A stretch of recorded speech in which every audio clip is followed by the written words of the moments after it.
Ok, bonjour, bonsoir, je ne sais pas l'heure à laquelle vous regardez cette vidéo. C'est encore et toujours Olivier Dunette, en direct de Magic the Gathering Arena, Magic l'Assemblée d'Arène en français. J'espère que vous allez bien, nous sommes le vendredi 12 septembre, il est 8h du soir.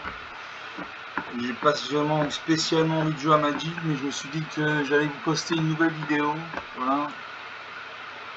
Histoire que vous passiez un bon moment, après une dure journée de labeur. Donc je joue mon deck en elfe amplifié, en intemporel. C'est-à-dire que je jouais contre un joueur humain en intemporel. L'intemporel, c'est un format qui autorise toutes les cartes de toutes les éditions Magic, même la première. Il y a d'autres formats comme l'alchimie où il y a des rotations, c'est-à-dire des cartes qui rentrent dans le deck et des cartes qui sortent du deck, c'est-à-dire des cartes qui sont autorisées et d'autres qui sont interdites. En intemporel, vous pouvez jouer toutes les cartes de toutes les versions de Magic, de toutes les éditions. Donc c'est sympathique. Je commence. Alors j'ai un marais, donc mana noir, j'ai deux forêts, donc deux mana vertes, j'ai l'arbitre du malheur pour 6 mana, dont moins de noir, une 5-4. En tant que coupe supplémentaire pour lancer le sort, sacrifie une créature volante, etc. Pour 5 mana, dont moins un rouge, j'ai rayon de jugement. Le rayon de jugement inflige ciblé sur une créature ciblée, détruit jusqu'à un équipement attaché à cette créature.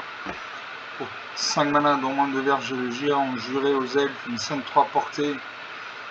Portée, ça veut dire qu'elle peut se battre avec les créatures qui ont le vol, et elle a le touche terre. Donc touche terre, à chaque fois comme ça, un contrôlé arrive, crée un jeton de créature 1, verte, elfe et guerrier. Enfin, pour 5 mana, au moins de verge, le survivant, sage racine, 3-4 sévérité, survie. Au début de la deuxième phase principale, cette créature est engagée, mettez 3 marqueurs plus 1 sur jusqu'à un terrain ciblé que vous contrôlez. Ce terrain devient une créature 0-0 élémentale en plus de ses autres types. Il acquiert la sévérité jusqu'à le prochain tour. Allez, je garde ces cartes. Je salue mon adversaire. Je fais le pari que je vais piocher de la mana bientôt. Je pose une forêt. Le premier qui arrive à 0 point de vie, qui n'a plus de cartes à piocher par la partie, il a 53 cartes, j'en ai 242. Je pose un deuxième arrêt, il a posé une île, donc une mana bleue. Le bleu, c'est la couleur de la manipulation, c'est la couleur où on pioche des cartes, où on renvoie des cartes ciblées dans la main de leur propriétaire, etc. Je pose une montagne, et là je peux jouer le généalogiste, c'est de croc rouge.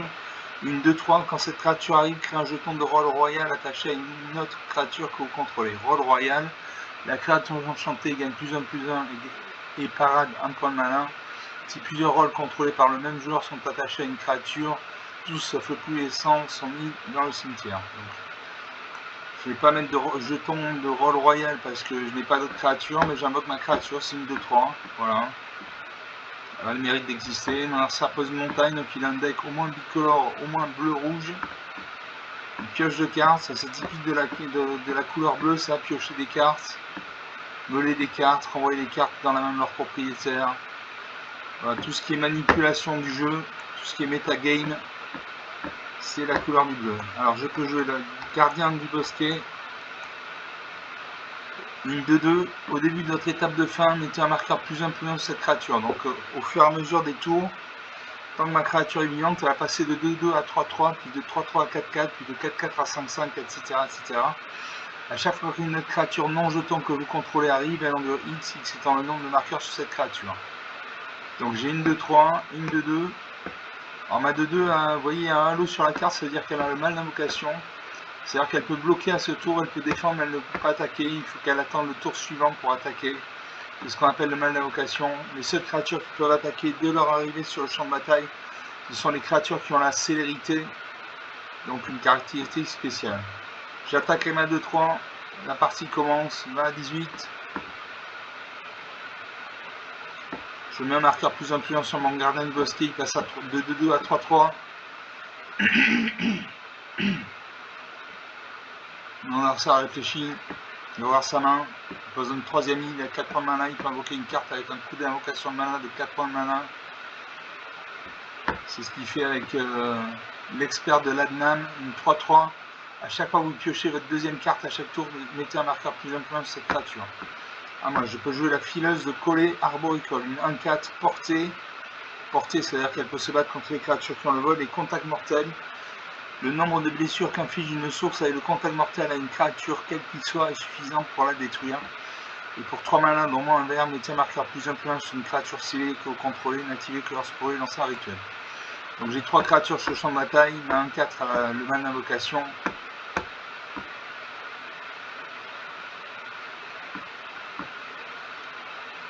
Et je crée un jeton blanc.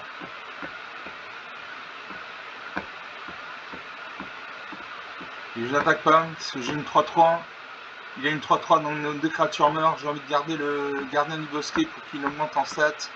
Donc je n'attaque pas. Voilà, mon gardien du bosquet passe à 4-4. Passe de 3-3 à 4-4.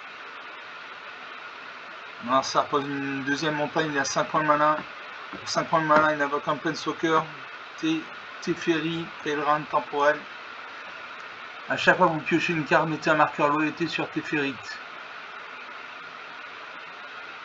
Il crée un jeton de créature 2 bleu esprit avec la vigilance. Et à chaque fois que vous piochez une carte, mettez un marqueur plus 1/1 sur ce jeton. Je pose une forêt. Et là, je peux jouer le rayon du jugement. Est-ce que je peux détruire son Planeswalker? Non, c'est uniquement sur les créatures. Là, je vais détruire ça 3-3.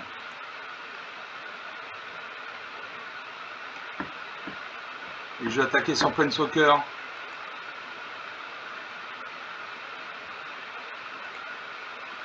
Je vais attaquer ma 4-4. Et ma 2-3. Ouais, il devrait défendre avec sa 2-2.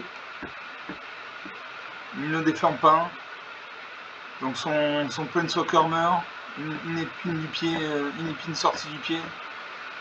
Mon gardien du bosquet passe de 4-4 à 5-5. Son esprit jeton gagne plus 1/1.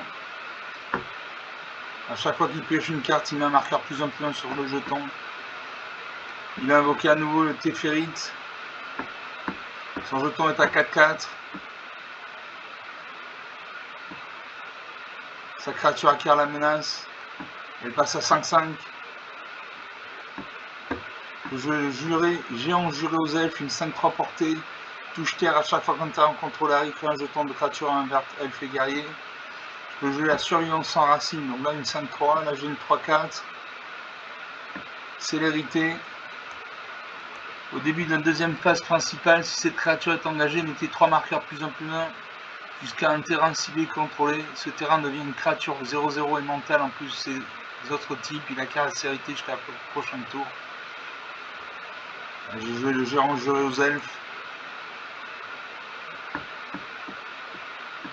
Je vais mettre 3 marqueurs plus 1/1 sur mon permanent, il passe à 8-6. Et là j'attaque.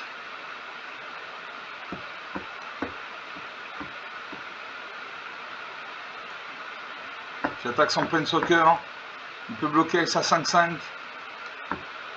Auquel cas nos 2 créatures meurent. Est-ce qu'il bloque?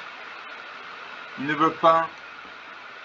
Son Planeswalker passe à 1 point de vie. Il passe à 2 points de vie. Sa créature, son esprit est à 6-6. On a ça réfléchi. 20 à 18 toujours.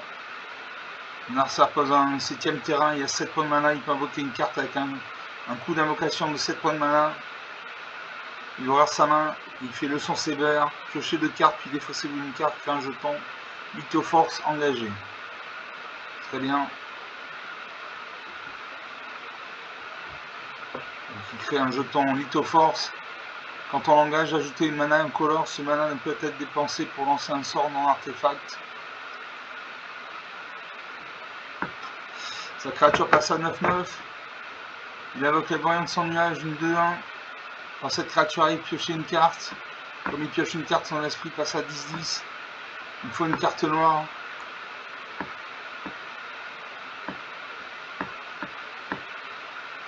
Je peux jouer le balotte déchaîné, une 6-6 piétinement touche terre. À chaque fois qu'un terrain contrôlé arrive, fait un jeton de créature 4-4 verbête. Ou survivant, sage racine. Et je joue le balotte déchaîné. Je vais mettre 4 marqueurs sur le balotte déchaîné. Et là j'attaque son Planeswalker.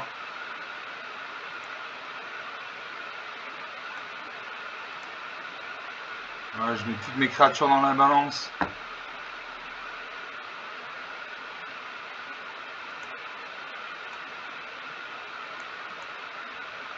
Je garde des créatures pour bloquer.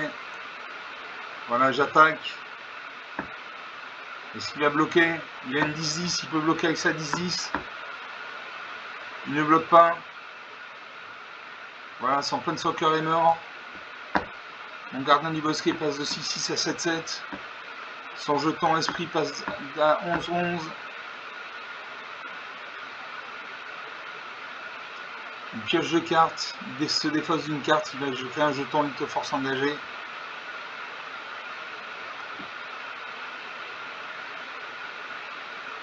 Voilà. Comme il a pioché 2 cartes, son esprit est passé à 13-13. Il invoque une deuxième voyante sans nuage de 1. Il pioche une carte.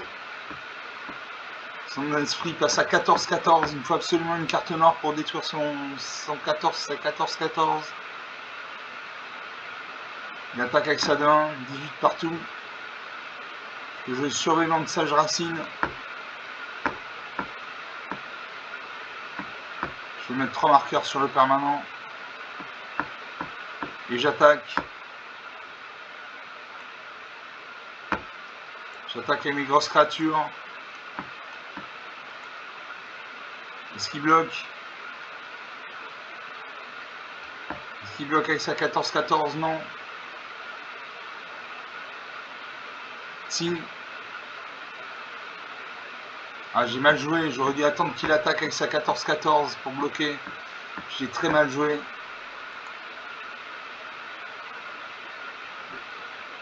Non, je gagne la partie quand même. 18 à moins 6. 24 points d'écart. 12 minutes de jeu depuis le début de cette vidéo. Bon, une partie à suspense. Il avait un Planeswalker, voilà, qui a permis de créer des jetons Lithoforce et de mettre des marqueurs plus 1 sur son esprit. Donc une partie jouée, une partie gagnée. Qui dit partie gagnée contre un joueur humain dit récompense. Donc je vais récupérer des récompenses.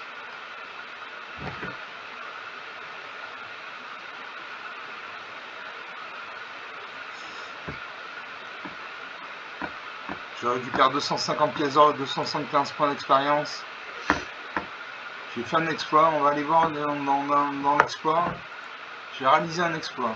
Bon, un exploit, c'est quand on arrive à atteindre un objectif. Voilà, j'ai joué 150 parties en intemporel. Donc, voilà, je récupère, j'équipe, émote équipée. Voilà, très bien. J'ai un booster qui m'attend. On s'en occupera plus tard. De toute façon, j'ai assez de cartes maintenant. J'ai plus besoin d'acheter des boosters ou d'ouvrir des boosters. J'ai trop de cartes même. Donc on va faire une deuxième partie, toujours le deck Elfe amplifié en intemporel, donc on prend un joueur humain.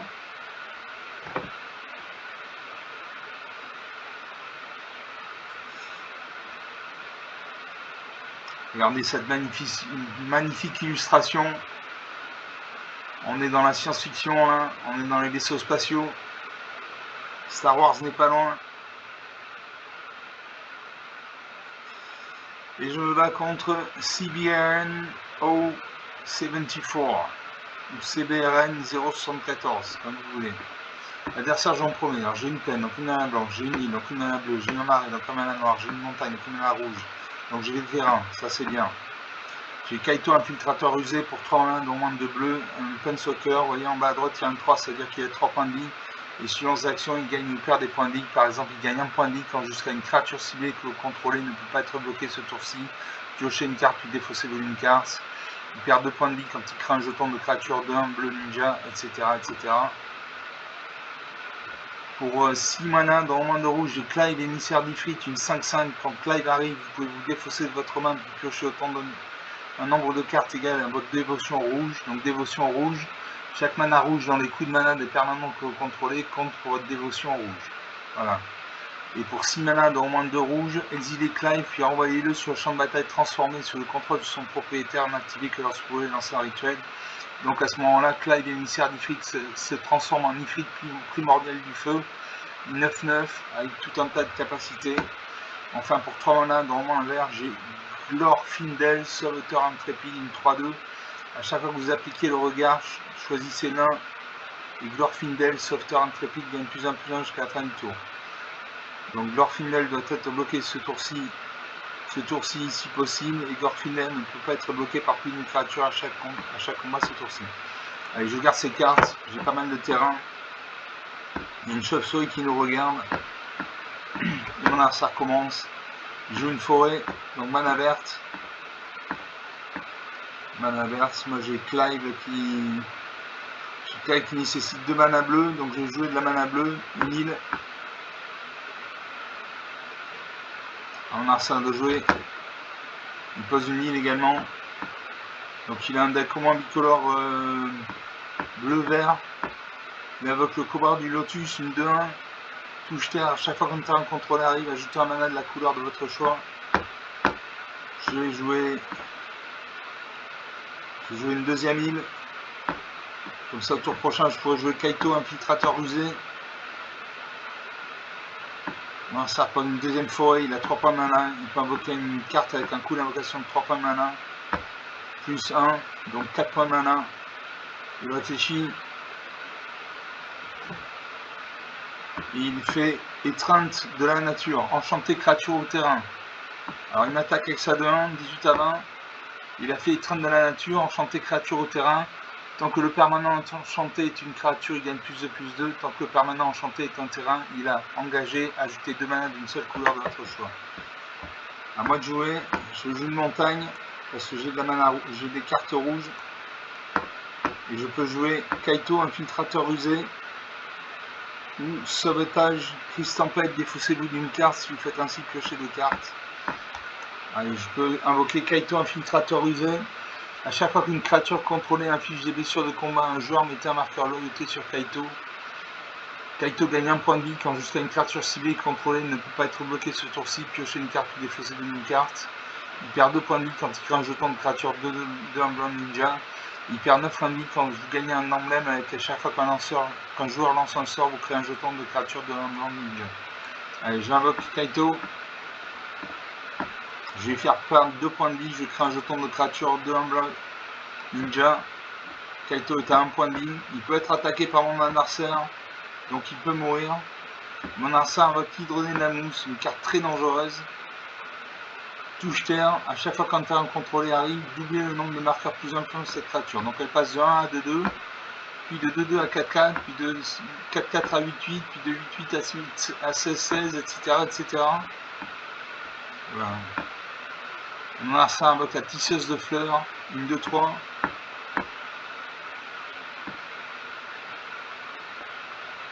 J'ai joué un marais.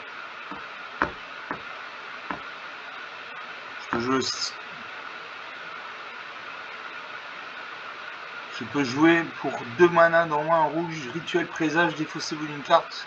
Si vous faites ainsi, piochez 2 cartes. Donc je vais attendre. Sinon au prochain tour, je peux l'invoquer en tant que dragon. Donc je ne le joue pas.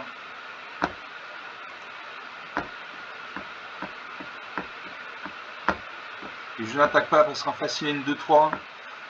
Donc il détruit ma créature, je ne pourrai pas la détruire. Donc je n'attaque pas.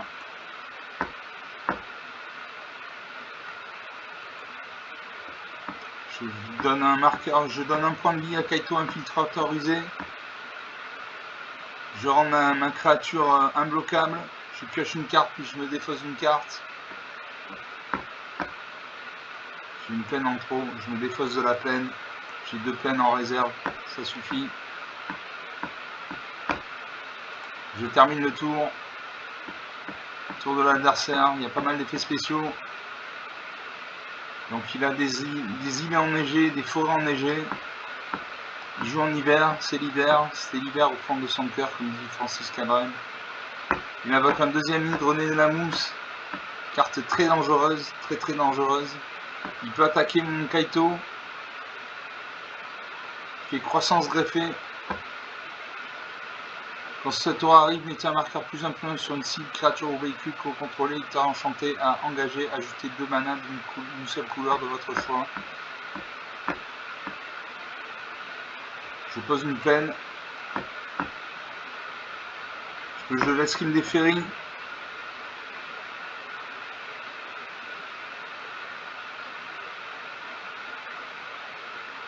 J'ai détruit un de ces... J'ai détruit un de ces hydres la mousse. Donc je paye 2. Mon Arsa va perdre moins 2, moins 2. Non, voilà, je paye 2. Voilà.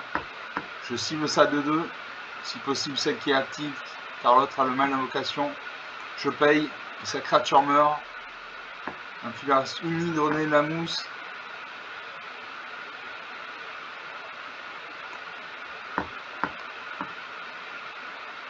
Je vais faire gagner un point à Kaito.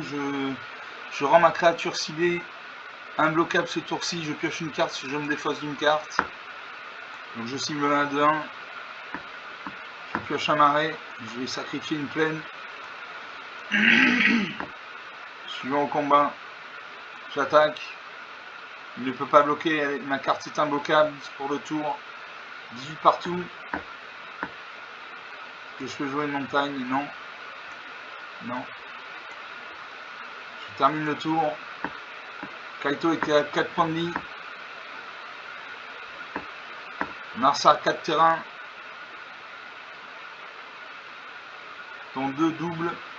Donc il a 2, 3, 5, 6, 7 terrains. Son hydrodène la mousse passe de 2-2 à 4-4 parce qu'il a posé un nouveau terrain. Ah, il regarde mon Kaito. Peut-être qu'il va attaquer Kaito. Ma créature est engagée donc elle ne peut pas bloquer. Il faut attaquer Kaito. Il réfléchit. Voilà, il attaque Kaito avec toutes ses créatures. Kaito va mourir. Donc les Planeswalkers, c'est comme si vous aviez un deuxième joueur à vos côtés. Ah non, il se rétracte. Il se rétracte, il réfléchit.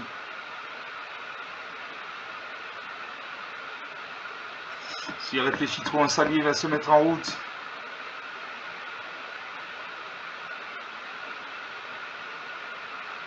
À moi de jouer. Donc il a épargné Kaito. Alors, je pioche une montagne. Je peux jouer Clive, émissaire d'Ifrit, une 5-5. Donc Clive arrive, vous pouvez vous défausser de votre main. Puis piocher un nombre de cartes égal à votre dévotion rouge. Je ne vais pas jouer ça. Je peux jouer le Sauvage Crise Tempête, une 3-3 vol célérité pour 2 points de mana dans le main rouge. Cette créature gagne plus 1 jusqu'à la fin du tour. Donc j'ai une 5-5. J'ai pioché Liliana Gérald, dehors de l'effroi, crapaud géant. J'ai joué Clive, émissaire d'Ifrit.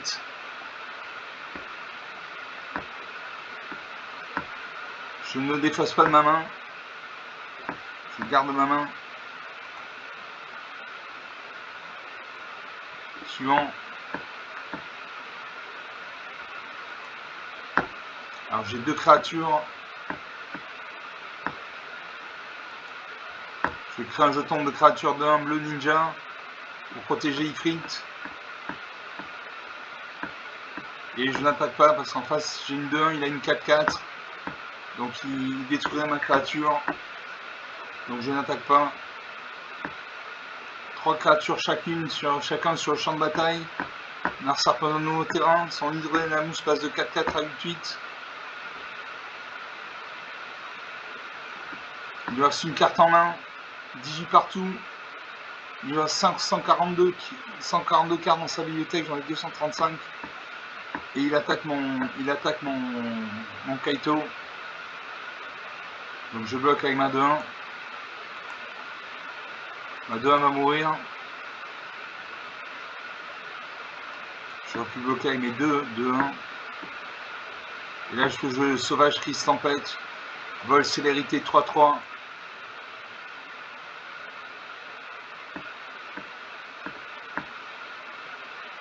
Je vais rendre imbloquable ma 5-5.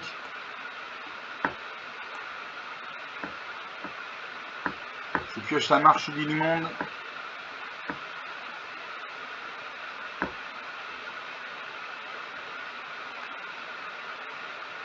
J'ai une 3-2, une 4-4, une 2-2. Marche du l'immonde. Je vais me défaire de la main 3-2. Et j'attaque avec ma 5-5. Et ma 3-3 parce que ma 3-3 le vol. En face il n'a ni le vol ni la portée, donc il ne peut pas bloquer ma créature. Donc je fais 2 attaquants. Voilà, 18-10, 10 points d'écart.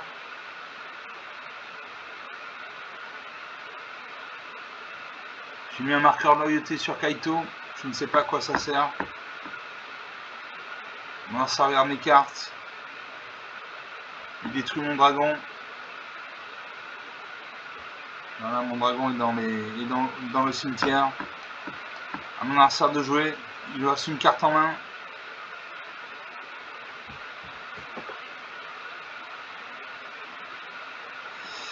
Il attaque mon Kaito avec sa 8-8. Je peux bloquer la main de 1. Je lui fais 2 points de dégâts. Il me fait 1 point de dégâts, il lui reste 7 points de dégâts.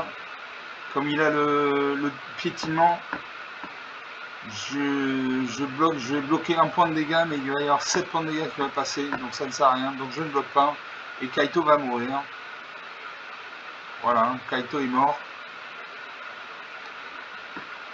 Je pose une plaine.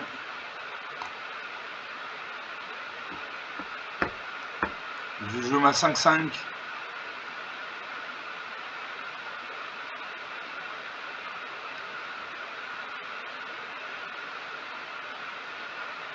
Alors est-ce que je peux jouer? Il me faut 6 mana dans 2 rouges. J'ai 2, 4. Allez, je vais transformer Clive, émissaire des frites. Je vais le transformer en Ifrit. Je le transforme en Ifrit.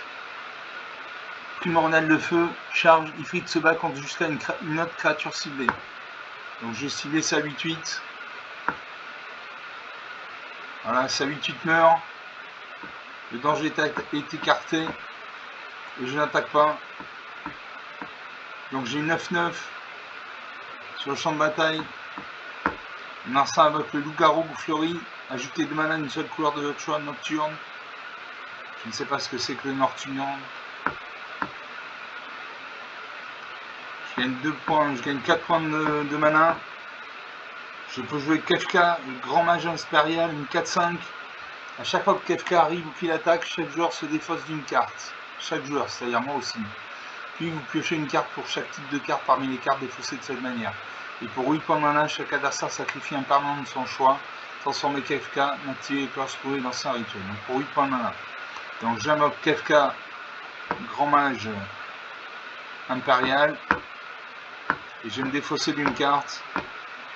J'ai le gardien du bosquet qui peut... J'ai une 4-4, j'ai la marche du monde. Allez, je vais me défaire du gardien du bosquet, tant pis. Je pioche 2 cartes. Je pose une forêt. Je peux jouer le crapaud géant. Une 4-4, contrôler au moins 7 terrains. Cette créature gagne plus 2, plus 2. Je contrôle plus de terrain, donc ma créature va gagner plus 2, plus 2. Elle va passer de 4-4 à 6-6. Bon, j'ai une bonne main là pour l'instant. Je vais attaquer avec ma 9-9. Il doit bloquer, sinon il tombe à 1 point de vie. Donc il va bloquer normalement. Enfin, moi je serai à sa place, je bloquerai. Voilà, il bloque avec sa 2-1. Il n'a plus de carte dans sa main, donc il ne peut pas booster sa 2-1. Voilà, sa 2-1 meurt. À mon adversaire de jouer. Il impose, alors là j'ai pas compris. Il a imposé 2 tisseurs de fleuve et un gardien du bosquet.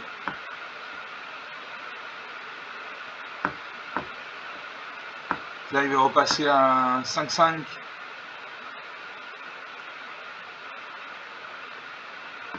Est-ce que je me défausse de ma main?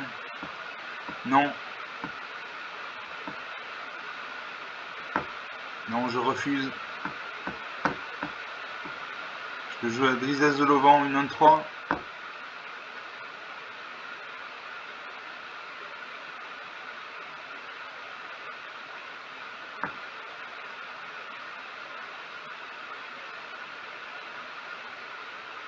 J'ai transformé Kafka en Kafka, despote de la destruction, une vol 5-7. À chaque fois que l'adversaire perd des points de vie pendant votre tour, vous piochez autant de cartes. J'active là sa capacité. Chaque adversaire sacrifie un permanent de son choix. Donc un permanent, ça peut être un terrain, ça peut être une créature, ça peut être un enchantement. Bon, il a détruit une créature. Voilà. Maintenant, Kafka était une 5-7 volante. Je peux jouer la druidesse de l'auvent. Une 1-3. J'attaque avec ma 5-7. Et ma 6-6. Il devrait bloquer. Sinon il meurt. S'il ne bloque pas, il meurt. Donc il est obligé de bloquer là. Voilà, il bloque. Il y aura 5 points de vie. 18 à 5, 13 points d'écart. Je pioche des cartes. Je ne sais pas pourquoi. Il me faut. J'ai 2, 4, 6, 8 cartes. Il faut que j'en défausse d'une. Je vais me défausser d'une île. Ah non. Non, j'ai posé une forêt. Je peux jouer la récupératrice de la tempête de sable 1. Quand cette créature arrive, crée un jeton de créature artefact 3-3 incolore golem. Et pour 2 points de mana, engagez la créature, mettez un marqueur +1 sur chaque jeton de créature contrôlée. Ils acquièrent effectivement jusqu'à la fin du tour. Donc je crée un jeton golem, une 3-3. À mon adversaire de jouer 18 à 5, 13 points d'écart. C'est difficile à lui de revenir. Il invoque le soulèvement de Garruk. Quand cet enchantement arrive, si vous contrôlez une créature de force supérieure à la carte, piochez une carte. Les créatures que vous contrôlez ont le piétinement, et à chaque fois qu'une créature avec une force supérieure à la 4 que vous contrôlez arrive, piochez une carte. À moins. Je peux poser une île. Alors j'ai le choix.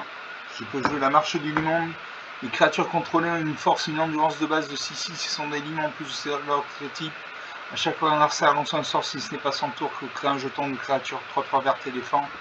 J'ai l'hymne d'espoir. J'ai duplication extravagante. Au début de votre entretien, créez un jeton qui est une copie d'un autre permanent non terrain ciblé que vous contrôlez. Donc je vais jouer ça. Je vais jouer la trille des elfes, une 2-3 menace. A chaque fois que la trille inflige des blessures de combat à un joueur, créez autant de jetons de créatures invertes elfes et guerriers. Je joue ça. Donc j'ai de la mana, j'ai des créatures sur le champ de bataille. Et j'attaque avec tout. Et là je finis. Il va bloquer 2 de mes créatures. Les autres vont passer. Ils atteignent leur objectif. Voilà. 18 à moins 18. 36 points d'écart. 33 minutes de jeu depuis le début de cette vidéo. Bon, ça fait 2 parties. Une de perdue, une de gagnée, je crois. Dans cette dernière partie que j'ai gagnée haut la main, j'avais une 6-6, une 5-5, une 5-7. J'avais créé une copie, un jeton qui aurait été une copie de ma 5-7. On va en rester là, on va rester sur une bonne note. J'espère que vous avez apprécié ces parties, je les ai trouvées très intéressantes. Surtout avec l'arrivée de l'intervention des planeswalkers dans le jeu. Donc vous voyez, un planeswalker, ça peut totalement renverser la tendance. Il y a des planeswalkers qui permettent de gagner des points de vie, de piocher des cartes, etc. etc. Donc je vous remercie d'avoir regardé cette vidéo. Vous pouvez lâcher des pouces bleus, des likes, des j'aime, des commentaires. Vous pouvez parler de la chaîne autour de vous si vous pensez que ça peut intéresser quelqu'un dans votre entourage.